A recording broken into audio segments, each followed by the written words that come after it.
सुनने को ज्ञान बढ़ेगा। सभी सभी विद्वानों को मेरा नमस्कार।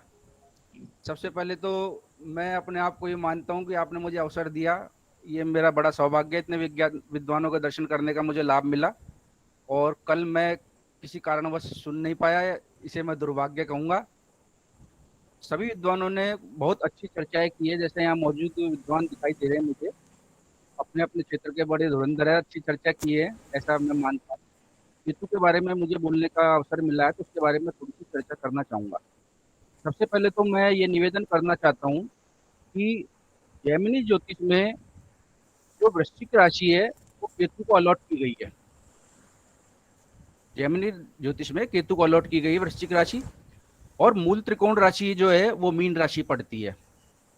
मैं अपनी बात पे आगे बढ़ूं इससे पहले एक छोटा सा एक बात करना चाहूंगा कि आप अपनी अपनी पत्रिकाओं में, सभी विद्वान हैं, मैं ये नहीं कहता कि नहीं जानते, मुझसे बहुत ज्यादा जानते हैं सभी, लेकिन जो मैंने एक अध्ययन किया एक विद्यार्थी के नाते उसको शेयर करना चाहता हूँ। वृश्चिक राशि वर्ग कुंडलियों में जिस भी लग्न में पड़ेगी, यानी लग्न वर्ग कुंडलियों के लग्न में जिस भी वर्ग कुंडली में वृश्चिक लग्न पड़ता है, ऐसा जातक उस क्षेत्र से प्राय संतुष्ट नहीं रहता है।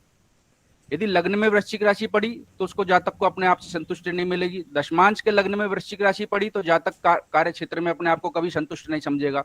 देश काल के लग्न में पड़ी तो जातक अपने भाई बहनों से कभी संतुष्ट नहीं हो पाएगा। तो ये इस तरह की कुछ बातें देखने में आई है। अब मैं अपनी बात पे आगे चलता हूँ। केतु प्राय गणना बिंदु है, हम सभी जानते हैं, इसका कोई भौतिक अस्तित्व नहीं है। दूसरा, इसका चुंबकीय क्षेत्र इतना ज्यादा प्रभावशाली है कि इनके क्षेत्र में जो भी ग्रह आ जाते हैं कहीं ना कहीं उसको बिगाड़ देते हैं। राहु के प्रभाव क्षेत्र में जो भी ग्रह आएंगे, यानी राहु के साथ आ जाएंगे, तो राहु तो उसकी एनर्जी को विखंडित करके काफी गुना फैला देता है और केतु उसको संकुचित कर देता है, ऐसा देखने में आया। हम इसको ये मान के चलें कि राहु तो विस्तार है और केतु उसकी संकुचन है। दूसरे अर्थों में हम ये भी कह सकते हैं कि जो कर्म का फल मिल रहा है, जो हम कर्म कर रहे हैं, वो तो राहु है, और जो उसकी जो परिणति होगी लास्ट मोमेंट पे जाके उसका क्या उद्देश्य पूर्ण हो रहा है, वो केतु है। इसीलिए शायद ऋषियों ने केतु को मोक्ष कहा है। मोक्ष का मतलब मैं ये नहीं जानता कि व्यक्ति मरने के बाद में दोबारा जन्म लेगा या नहीं लेगा। मैं नहीं मानता कि दोबारा जन्म लेता होगा, क्योंकि हम सब ने गीता पढ़ी है, भगवान श्री कृष्ण ने कहा है कि बिना इच्छा के जो मुझे भजेगा वो मुझे प्राप्त होगा। हमने कोशिश की कि भाई भगवान हमें प्राप्त हो, तो हमारी इच्छा जुड़ गई इसमें भी। तो इसलिए मैं समझता हूँ शायद भगवान श्री कृष्ण के माया के जो वाक्य थे उससे शायद मोक्ष किसको मिलता हो और कर्म बंधन से शायद ही कोई छुटकारा पाता हो। केतु को यहां मैं ये मानता हूं कि आपने जो उद्देश्य लिया है, उसके प्रति जो कार्य किया है, उसकी अंतिम परिणति क्या होगी, यानी वो कार्य जाके समाप्त हो रहा है, कार्य जाके पूर्ण हो रहा है, उस कार्य की पूर्णता हो रही है, वो आपका मोक्ष है। मेरा ऐसा मानना है। दूसरा, केतु के बारे में ये भी प्रचलन में है, विद्वान सभी जानते हैं कि केतु जिस भी भाव में बैठते हैं उस भाव की उदासीनता देते हैं। इसके पीछे हम कह सकते हैं कि कुछ कथाएं आती है, कुछ यहाँ विद्वान मौजूद है उनसे चर्चा करने का अवसर मिला, सुनते पढ़ते हैं कि केतु एक तरह का कॉम्प्रोमाइजिंग करते हैं। जन्म लेने से पहले केतु ईश्वर से कहते हैं कि मैंने सब कुछ भोग लिया है, मुझे और कुछ नहीं चाहिए। जब हम नाड़ी ग्रंथों को पढ़ेंगे या दक्षिण भारत के कुछ ग्रंथों को पढ़ेंगे तो वहां उल्लेख आता है कि केतु पूर्व जन्म में सारी चीजें भोग चुके हैं। तो इस जन्म में कुंडली के जिस भाव में आते हैं, अब उनको कुछ भोगना शेष नहीं है, उनकी इच्छा पूर्ण हो चुकी है, उनकी इच्छा इतनी भर गई, उसे भोगने की कोई इच्छा नहीं है। इसलिए आप देखेंगे केतु जिस भाव में बैठते हैं, जहां तक केवल अपनी ड्यूटी निभाकर कार्य करता है, लिप्त नहीं होता। इसलिए हम कहते हैं कि भाई केतु मोक्ष है। केतु के साथ में एक खासियत है कि केतु कोई भी कार्य करेंगे, किसी भी भाव के कारकत्व में जुड़ेंगे, फर्स्ट बार में प्राय परिणाम नहीं दे पाते हैं। वो उस कार्य की पुनरावृत्ति करवाते हैं, एक से ज्यादा बार करवाते हैं। पर केतु के साथ में एक चीज और जुड़ी हुई है, केतु आपको किसी भी भाव के फल एक से ज्यादा लगभग 3 बार देखा गया है, पर बदले में आपसे उस भाव के कोई कारकत्व को या किसी रिश्तेदार की वसूली भी कर लेते हैं, उसके बाद में रिजल्ट देते हैं। आप देखेंगे महिलाओं की कुंडली में प्राय मैंने ऐसा देखा है कि जिनके छठे भाव में केतु है, छठा भाव उनका गर्भाशय के आसपास का स्थान आता है, ओवरी के आसपास का स्थान आता है। तो केतु वहां से कुछ न कुछ ले लेते हैं, अर्थात कि जिन महिलाओं के गर्भाशय रिमूव हुए हैं किसी रोग के कारण, किसी अन्य कारण से, उनके छठे भाव से केतु का संबंध देखा गया है। पंचम भाव में जब केतु बैठ गए तो पंचम भाव में केतु बैठकर वहां से क्या लेंगे, संतान से जुड़े हुए किसी मामले को ले सकते हैं। प्राय जिनके पंचम भाव में केतु मिले हैं उन महिलाओं को पहला गर्भनाश या बच्चे के जन्म से पहले ही कोई परेशानी देखी गई है। ये केतु की खास इसमें बाध्यता देखी गई है। अब केतु क्या कहते हैं, केतु कहते हैं कि तुमको जो कुछ मिल रहा है उसे सहज स्वीकार कर लें, क्योंकि ये आपकी नियति है, आप पिछले जन्म में भोग चुके हो। जबकि राहु इसके उलट है, राहु कहते हैं मेरी इच्छा पूर्ण नहीं हुई है, अभी मुझे और चाहिए। तो किसी भी भाव में जब राहु बैठेंगे आप देखेंगे उस बात की एक से अधिक बार पुनरावृत्ति करवाते हैं वो। जैसे सप्तम में राहु बैठे तो उस व्यक्ति का मैरिज लाइफ से जुड़ा मन नहीं भरता है या एक से अधिक विवाह होते हैं, ऐसा आप सभी भावों में देख सकते हैं। तो केतु कहते हैं कि आपको जो मिल रहा है उसे सहज स्वीकार कर ले, ये आपकी परिणति है, ये आपके पिछले जन्म का कर्म फल है। और अच्छा इसके चक्कर में पड़े तो जो चीज मिल रही है वो भी आपको नहीं मिलेगी। इस चीज को आप नोट करके रखें, या जो नए विद्यार्थी हैं, जो नए ज्योतिष सीख रहे हैं, वो इस पे प्रैक्टिकल करके देखें। इसीलिए हमने देखा है कि केतु जब दशम भाव में होंगे तो ऐसे व्यक्ति के कार्य क्षेत्र एक से अधिक होते हैं, प्राय संतुष्ट नहीं रह पाता है वो अपने कार्य से।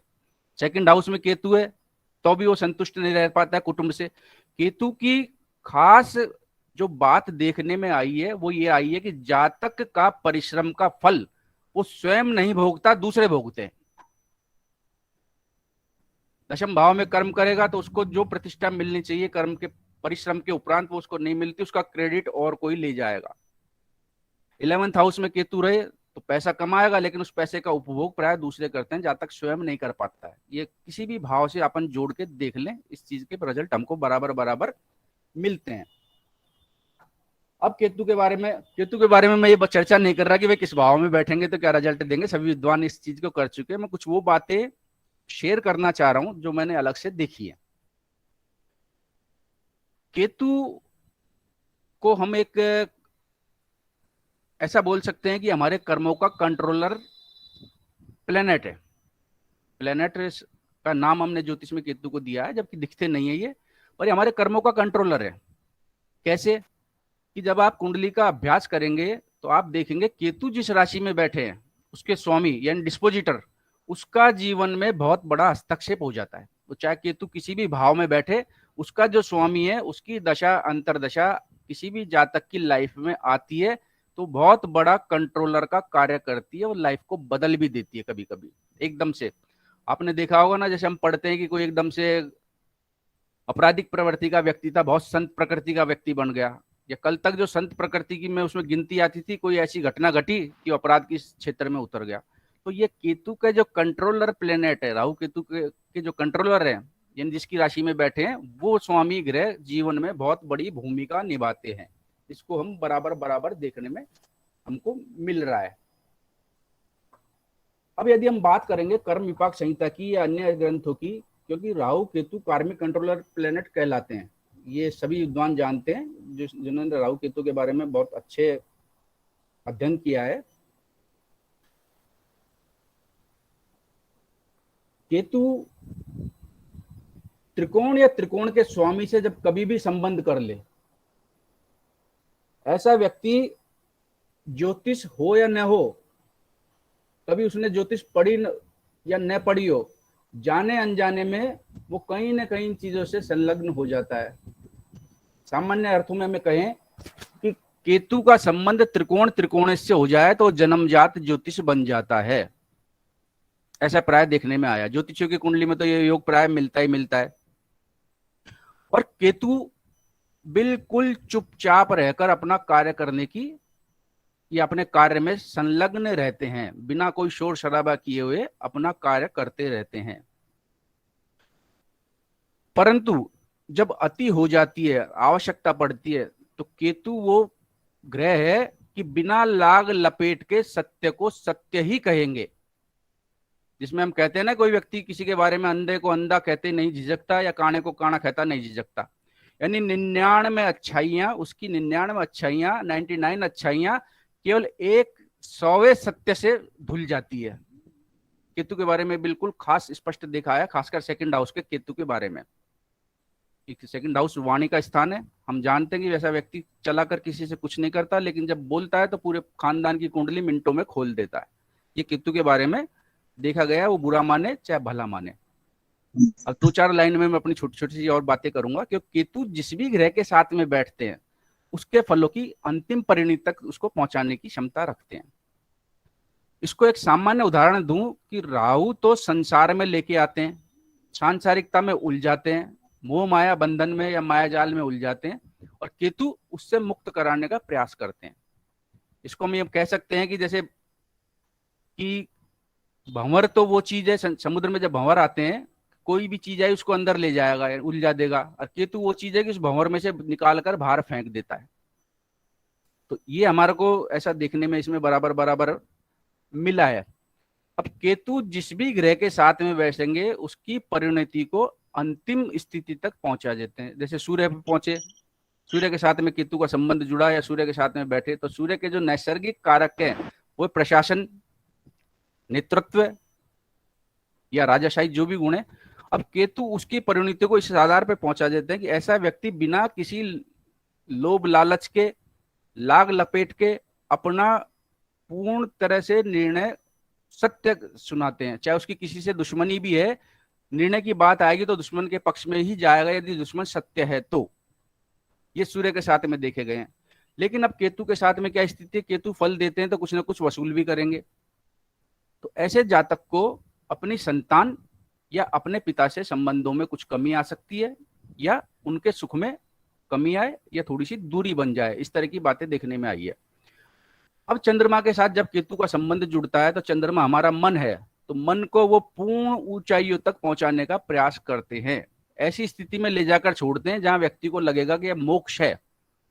मोक्ष की धारणा कब जागृत होती है? मोक्ष की धारणा जब जागृत होती है जब व्यक्ति को सांसारिक सुखों से छुटकारा मिलने लगता है। अभी कोई व्यक्ति खूब प्रयास कर ले लेकिन उसके पास धन बिल्कुल भी नहीं आवे, तो उसके मन में विरक्ति होने लग जाएगी, भाई ये सारी चीजें बेकार हैं। कि मोक्ष तभी होता है कि जब वो सांसारिकता से विलग होने लगता है, और केतु का मुख्य काम यह है कि सांसारिकता से विलग करेंगे तभी जातक का मोक्ष होता है। तो चंद्रमा के साथ केतु जुड़ेंगे तो वो बहुत ऊंचाइयों तक, हाई लेवल तक ले जाते हैं उस व्यक्ति की सोच समझ को, क्योंकि चंद्रमा मन है। वहां जाकर हम इसको कह सकते हैं कि व्यक्ति आध्यात्मिक या दार्शनिक इस तरह की बातें हो जाती है, उसको सांसारिक बातों से डर लगने लगता है, लेकिन आध्यात्मिक में बड़ा रुझान आने लगता है।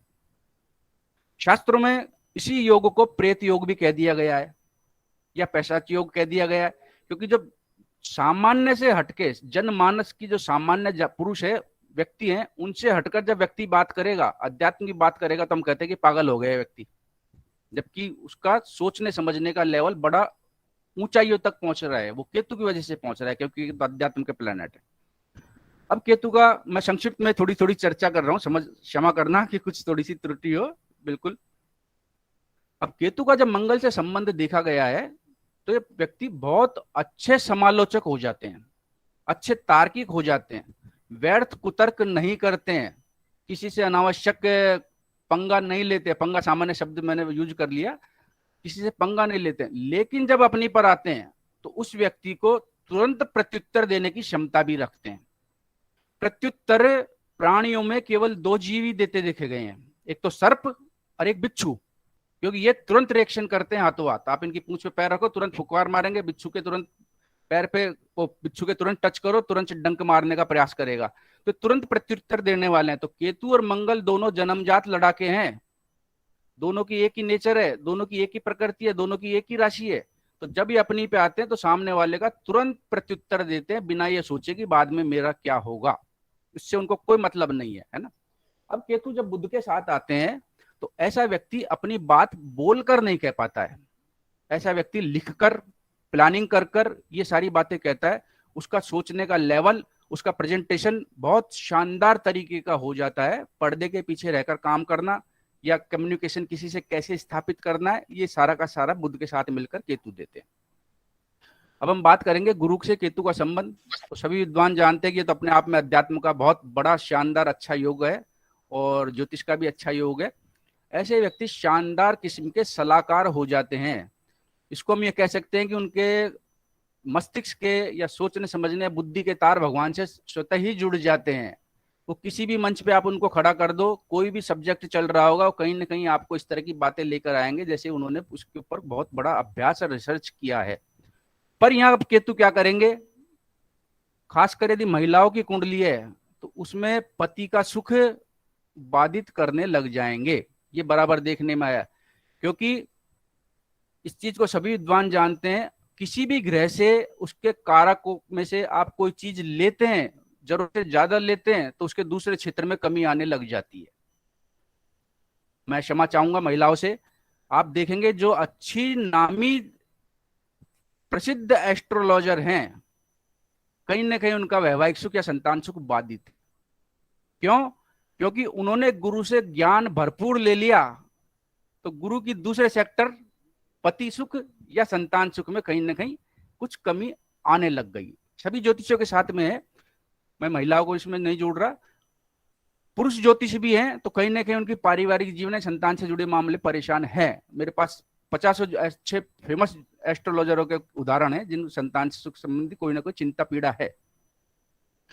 अब शुक्र की बात करेंगे, तो मैंने जैसे शुरू में कहा कि केतु कहते हैं कि तुमको जो मिल रहा है, जैसा मिल रहा है उसको ग्रहण कर लो, ज्यादा मीनमेख निकाली तो इससे भी हाथ धो बैठोगे। तो जिनके शुक्र के साथ में केतु है उनके या तो विवाह जल्दी से नहीं होते हैं, हो गए तो वैवाहिक जीवन ठीक नहीं रहते हैं, अच्छा अच्छा और अच्छा जीवन साथी के चक्कर में फिर लास्ट में ये होता है कि भाई चाहे जैसे से विवाह हो जाए। ये बराबर देखने में आया है। और ज्योतिष के नियमों में आप देखेंगे कि शुक्र केतु का संबंध जब जुड़ा तो वैवाहिक जीवन में कहीं ना कहीं परेशानी आई। इसी प्रकार शनि से केतु का संबंध जुड़ा तो ऐसे व्यक्ति कर्मठता के प्रति बहुत तत्पर रहते हैं, बहुत प्रसिद्ध हो जाते हैं, लेकिन उनको अपने पुरुषार्थ का उतना फल नहीं मिल पाता है। एक कार्य किया छोड़ा, दूसरा कार्य किया छोड़ा, तीसरा किया उसमें भी संतुष्टि नहीं मिली, तो ऐसा व्यक्ति प्राय उसका ज्यादातर समय कर्मठता में गुजरता है। जिस तरह का प्रतिफल उसको मिलना चाहिए था वो प्रतिफल उसके हाथ नहीं आ पाता है।